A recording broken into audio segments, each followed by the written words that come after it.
What is going on, everyone? I know it has been a while since we've done one of these. We have been held up a little bit with production.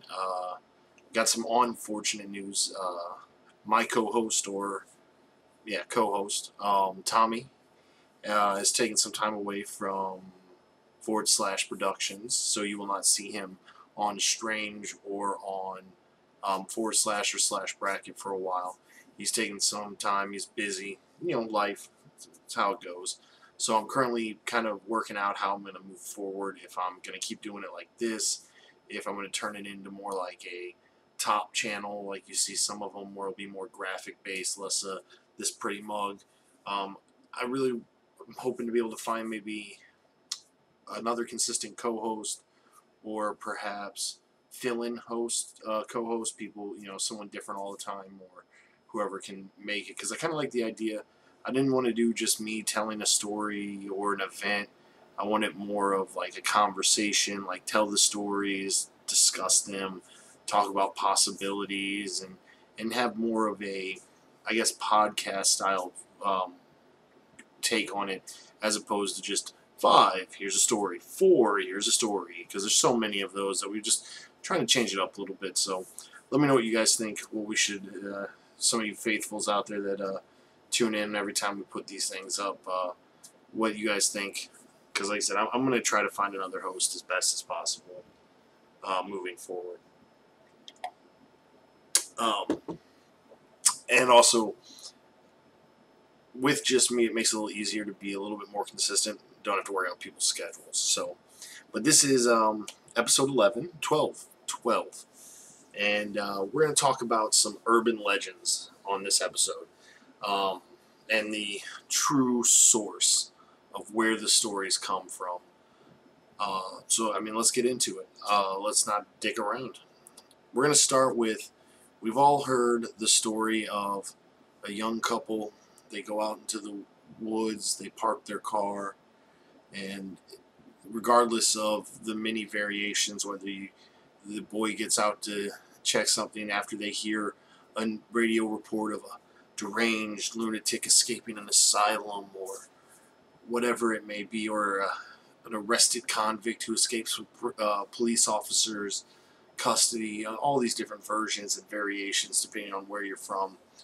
But after hearing something, the girl gets spooked, the guy gets out of the car, then she starts to hear scratching, because sometimes he's, hung from the roof, sometimes they're just straight attacked and killed. Well, most urban legends stem from something, and are altered and bloated throughout time, and it's just how it works. It's just how it comes to be. And in 1946, there was the Texarkana Moonlight Murders. Texarkana is a town, and if you can't tell, it sits on the border of Texas and Arkansas.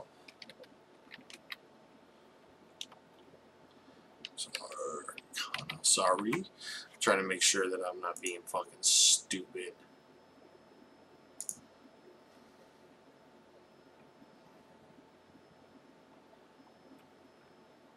Yeah, okay.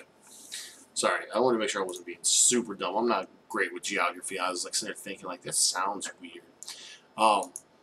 And the murders ranged from February 22nd till May 3rd of 46. But they left the people of Texarkana in terror over the entire summer, and well after that. It started off with a single attack of 2 locals, Jimmy Hollis and Mary Larry, who both ended up surviving the attack. So, in total, 5 people were killed during these during the killings, and 3 were wounded. So Jimmy Hollis and Mary Larry were the first who survived. And then 3 weeks later, Richard Griffin and Polly Ann Moore were both brutally killed. And then exactly 3 weeks after that, it was Paul Martin and Betty Jo Booker who were killed. And 3 weeks after that, Virgil Starks was killed, and his wife Katie was severely wounded but survived, giving us our total of 5 killed, 3 wounded. The killer always attacked in the late evenings, hence the moonlight murder. Some rumors that he only attacked on a full moon, but no, that's not it had nothing to do with that. There was a disappearance of another gentleman later on, but they're not 100% sure if that was actually tied to the killings or not. Virginia Carpenter, they're not sure. They can't actually tie it. This was a major case. It made international news, or made, went coast to coast as far as the United States, and it even expanded internationally in some publications. Later on, a film was made on it called The Town That Dreaded Sundown, and it was one of those early films in '76 that was like, only the names have been changed, but that movie is exceptionally bloated on reality of what happened. But yeah, so that whole thing, because the very first attack in these killings was a couple in their car out on a lonely road, a little makeout spot, getting a little frisky, doing their thing, and that's kind of where it stemmed, and that's where the whole urban legend was kind of born and bolstered and spread across society, is all from two people who weren't even killed. They survived. But that is the Texarkana Moonlight Killings. They never, ever caught the gentleman. As far as we can tell, he probably lived into his older years. Who knows if he moved on, went somewhere else, killed others, and has a completely different legend somewhere else about him, but it's the same gentleman. They never know. The Texas Rangers came in, and they never caught this guy. This was a very, very crazy event. So, moving on to our next urban legend. We've all, when we were children, little kids, and for those of you who have kids and or about to, when they go trick-or-treating, you will tell them to make sure they check their candy, or you will check their candy, because there's always those horror stories of poisons and razor blades and chocolates and sweets, some evil old person who's trying to get back at the children or whatever it may be. We've all heard this. We were all told this. It's a scary event in several places, but there's one in particular, and this actual story takes place in Texas as well. Pasadena, Texas area. Now, the story goes, and what the legend is built on, is that the O'Brien family went out into their neighborhood, took their 4 children trick-or-treating, and they went home to home, checking stuff out, taking their kids, doing their thing. Well, they came to a house, and no one answered. So the children ran around to the next house, and why am I drawing a blank on the gentleman's actual name?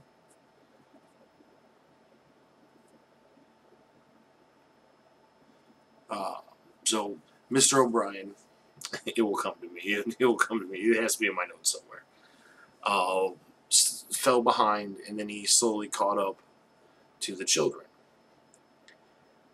And when he did, he had these 5 pixie sticks, big ones, big old pixie sticks, and he gave each to the children, and he ended up giving a 5th one on to a boy that he knew from their church.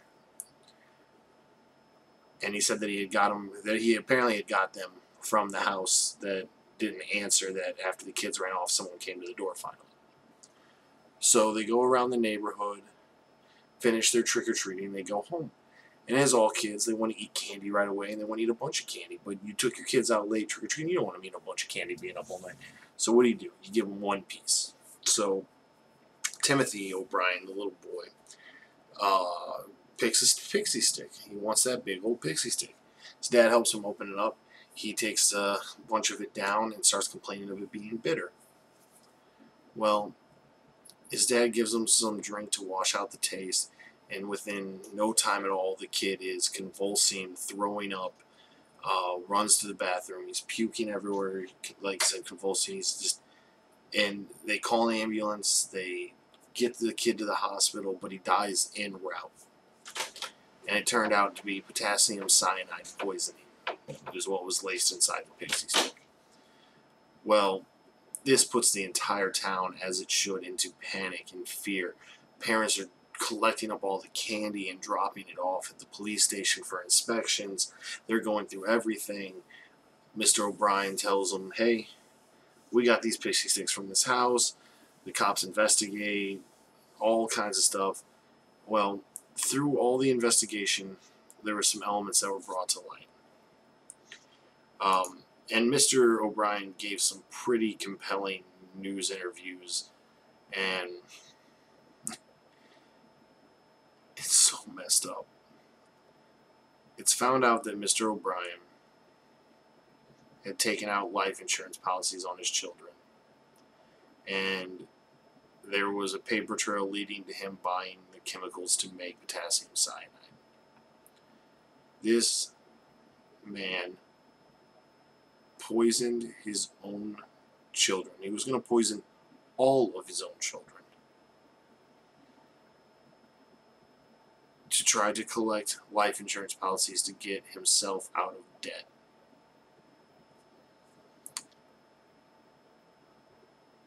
How messed up is that? I mean, he became known as the Candyman, but there's another killer called the Candyman too. But more importantly, he became the man who killed Halloween. Because he did. I mean, this was. I mean, could you imagine this taking place in your area, in where you're from? I mean, Jesus. It's so intense, the level of just evil that this had to have lurked in this man. Like I said, you can look up the interviews of him talking to the news before he was found out and arrested for the murders, of just how sad and brokenhearted he appeared to be. That's like a level of evil that is mind-blowing to me. So that the O'Brien family, Mr. O'Brien, Ronald, I told you it'd come to me in my notes. I knew I had somewhere. Ronald O'Brien. So Ronald O'Brien is the reason we check our candy on Halloween. And that took place in 74.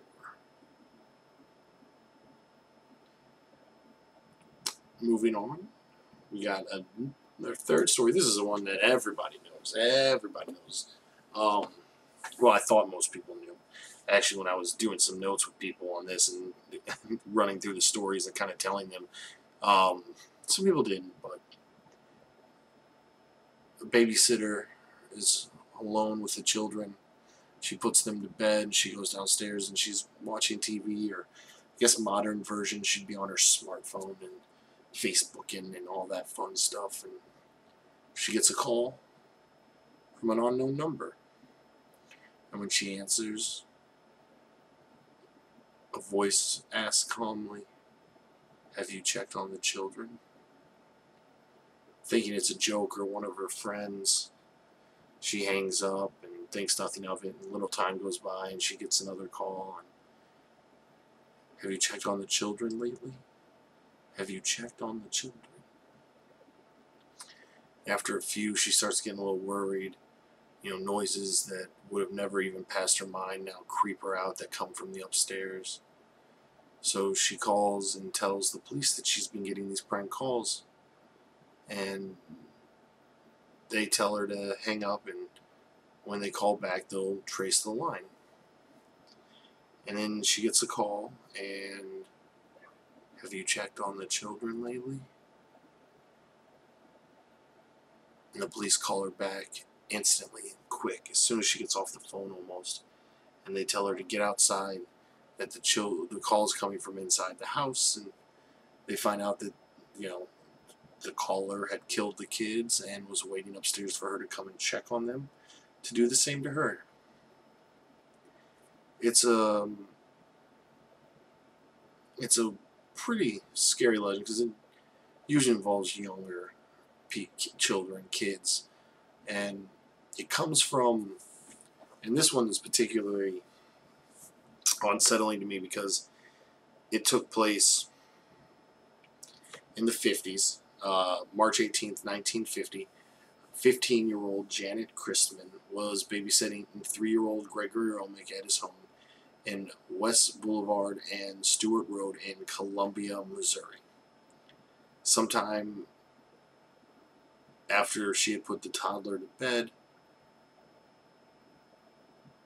and before the child's parents had returned around 1:30, an intruder shattered a window, broke in, had violently attacked her, raped her, strangled her, and left her dead in the living room in a puddle of blood on a shag carpet.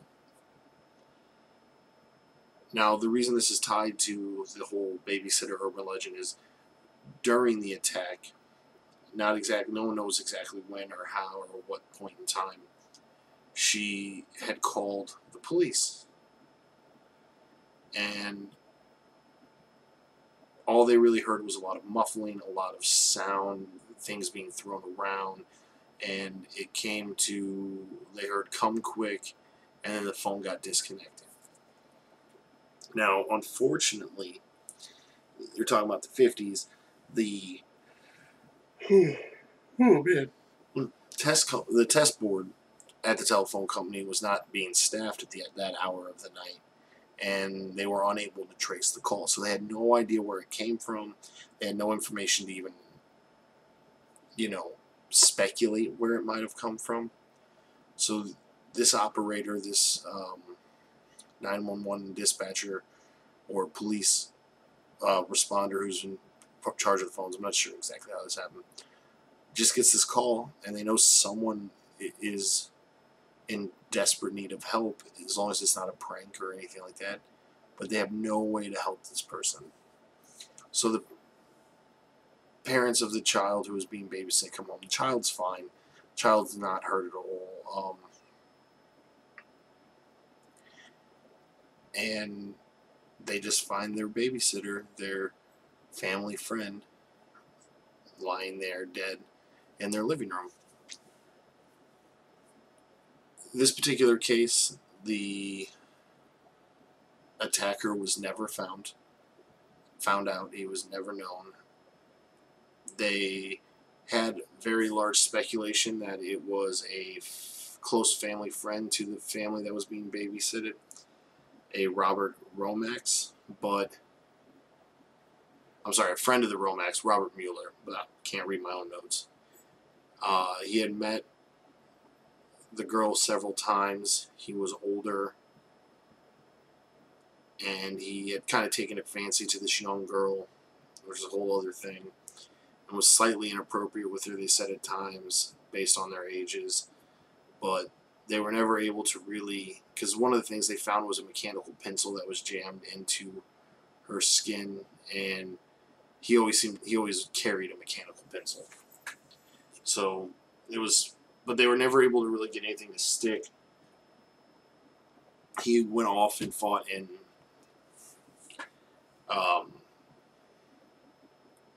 Korea not too long after the events, and really they never were able to really get anything to hold him down, to really charge him. In fact, he ended up suing the sheriff's office for holding him illegally for the short amount of time that he did. So as of today, the crime remains unsolved, but many people believe that this is who it was, which makes it even scarier, because until he left or moved out of the town, or even after he came back, like living in a small town. Now, Columbia, Missouri is actually about an hour and a half drive from where I live. So it's super close. This is one that's really close to me. So just being in that kind of town, which now it's a huge college town, and it was a little back then, but not quite to the same extent. But it's kind of crazy to be able to see someone every single day, and knowing that everyone, I assume the gentleman moved away from there. I mean, I would, even if I didn't do it, and too many people assuming so, but if he did, God, what a monster. But that's where the phone calls coming from inside the house, that babysitting story that we've all heard, and even commercials that Budweiser sold for a while. That's where it all stems from a brutal attack of a babysitter in Columbia, Missouri, in 1950s. This next one is more fun-ish. I say fun-ish because this particular story is sad at the end. Fair warning. Don't say I didn't warn you. But, so there's been all kinds of stories, and everyone's heard about, like, people waking up in bathtubs with missing their kidneys or whatever. And this one has to do with transplanting or removing and replacing of body parts. But this is actually, and this is maybe not be so well known, but there has been all kinds of stories and cases where the real, like, urban legend is that a gentleman is sick, he gets an organ transplant to save his life, but the organ comes from some brutal serial killer who was just killed, and then slowly over time he starts to get these urges, and he can't control himself, and he gets out there and he starts murdering people in a similar fashion to the way that the serial killer who now has a piece of him inside of him did, and he ends up taking up that mantle. Maybe he's possessed or taken over, and that's kind of like the urban legend. It's not as, like, well known or common spread one, but it's out there, and I don't know where this one actually stems from, but there are roughly there's probably easily 70 plus case studies and growing of stories where you can look up that people who have gotten organ transplants, who all of a sudden the foods they used to like they don't like anymore, and things they didn't like, all of a sudden they have a taste for it, or little nervous tweaks or habits that they never had, all of a sudden they do, whether it be snapping their fingers or biting their lip or any weird gestures, as far as even like not enjoying an activity or a sport or a show. All of a sudden it piques their interest and they want to know more about it. And the one case in particular that really is bizarre, this is why I do this. These are the stories that blow my mind. So there's a gentleman named Sonny Graham, and he had a heart problem, and he needed a new heart in order to survive. And he ended up getting a heart from a gentleman named Terry Cotley. Now Terry Cotley was married and was going through some hard times, and just couldn't really cope or handle it. I'm not going to get real deep into his whole thing. It's not really, but he shot himself and killed himself. And because of this, Sonny Graham was able to receive a heart. Now, after Sonny finds out where the heart came from, he starts writing letters. He starts writing letters to Terry's wife, thanking her for what her husband, not for what her husband did, but for the heart, and that even though she missed her husband,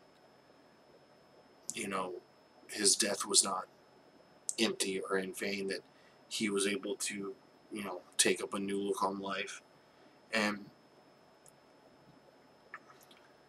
they became really close. And he felt exceptionally connected to her. And he ended up marrying her. So he falls in love with the wife of the gentleman who gave him a heart that allowed him to keep living. Now, that's not that strange or bizarre.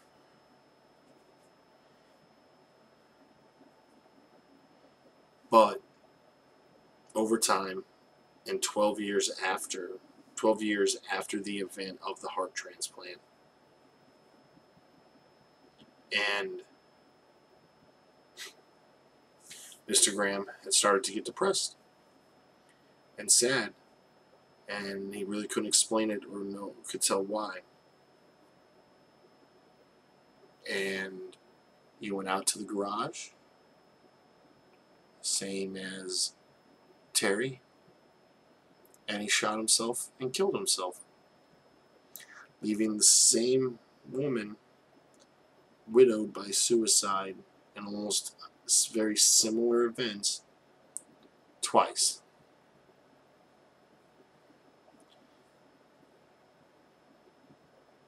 What? Come on, that is crazy. That is bizarro world level stuff. So that's where it comes from, the whole serial killer organ transplant story. But like I said, there's over 70 documented cases of transplants of patients having massive personality changes and taking on characteristics of the donor or habits. And it's weird, and I don't know if it's something we'll ever truly understand. Oh man, that's what I get for shooting these videos late. Nap time. Which brings us to our final story. We're going to move into our final story here. And this is the Green Man of Pennsylvania. So, the legend of Charlie No Face. So, this is a more common legend in the Ohio, Pennsylvania area. And it's less known outside of that. So, if you haven't heard of it, don't worry. The basis of it is in some places it would be a tunnel, and one in particular along Pennsylvania. Oh my God! Pennsylvania Railroad, in Peters Creek branch, there was a tunnel, and the Piney Fork Tunnel, which they call the teenagers, the kids called the Green Man Tunnel, and you would drive into it. It was like an old coal mining tunnel that had been wasn't in use anymore. You would drive into it a little bit, and you would park, turn off your lights, and call for the Green Man. And out of the darkness, a man with green glowing skin and a disfigured, horrifying face would appear, and he'd glue green from some horrible accident, and he would touch your car and cause it to stall and freak out. And it was just a typical urban legend of the area. And then, so in Peters Creek, it was a tunnel.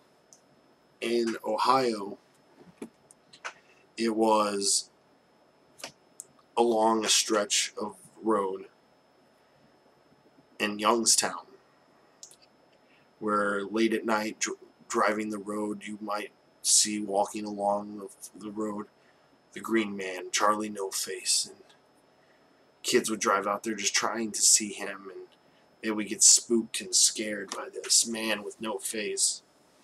Now, that's a very typical legend. There's all kinds of them in every state and every county across the way. There's some sort of story of don't go in the woods, this thing will get you, or late at night along this old road you'll see the ghost of this or this, and the monster of that, or the beast of this, and whether it's the Jersey Devil or Mothman, and they're all over the place.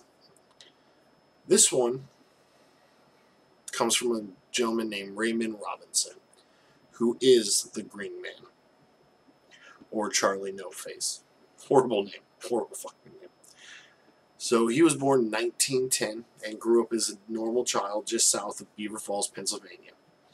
His father passed away when he was 7, and his mother remarried soon after. For 2 years. Maybe that's soon, maybe it's not. I don't know. Can't stop. So one day, Ray went down to Wallace Creek, where the street carried a trolley, and there was this bird's nest high in the girders carrying the overhead wires. And his friends dared him to climb up to the top of this tower, to touch the bird's nest. So he did, and when he got up there, he touched one of the wires on accident, and 22,000 volts of electricity. The force of the jolt threw him down the bridge with severe burns on his face and body. And by the time he got to the hospital, doctors were like, nope, he's not going to make it. But he did. He did survive. But he was horribly, horribly disfigured. His body was scarred. They had to amputate his left arm. His face took the brunt of the damage, unfortunately.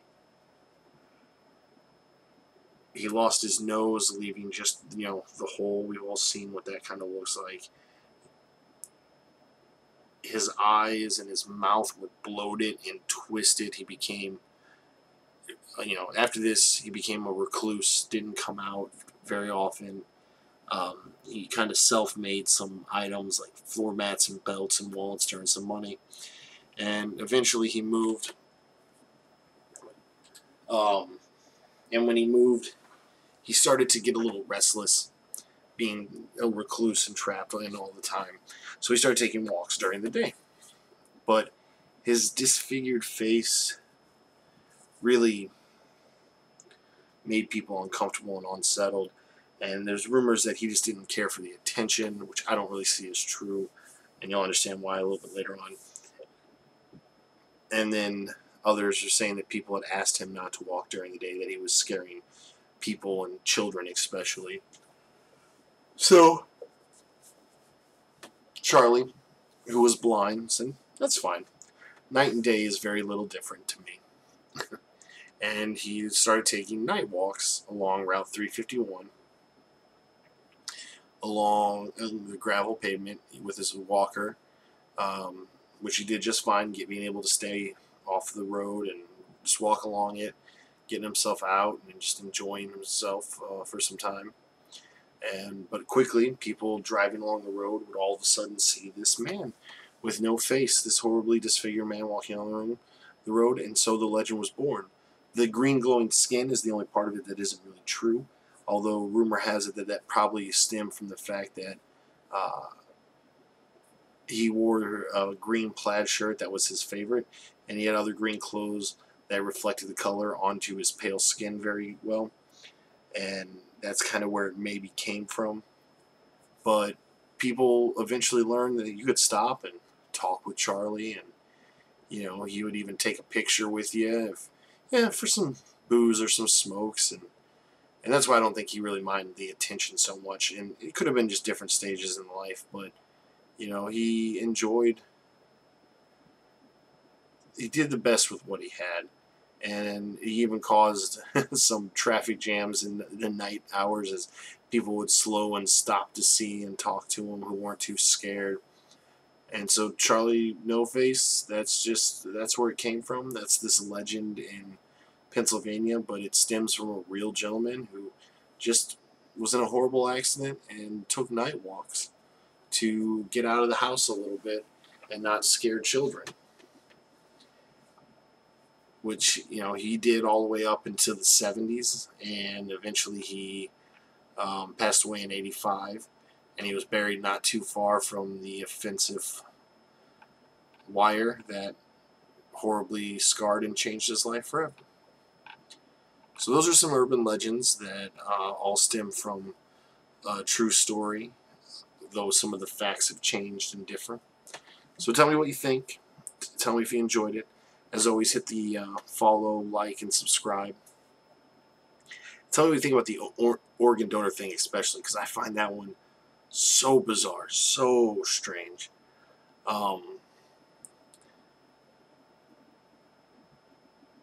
And as I said in the beginning of the video, it's sad that we've lost Tommy for the time being. Who knows for how long, if not forever.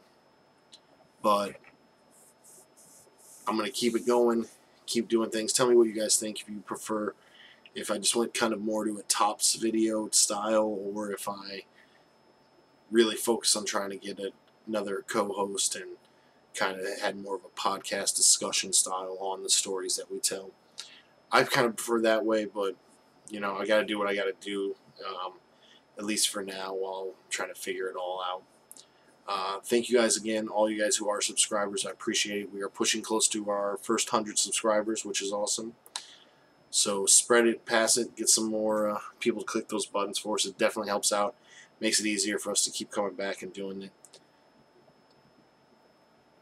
And if you need to contact us with a story idea or want to hear us talk about something, as always, all of our information is below. Leave a message, shoot an email, send us a tweet, whatever. It's all down there. You will find it in the description. And until next time, as always, life is strange.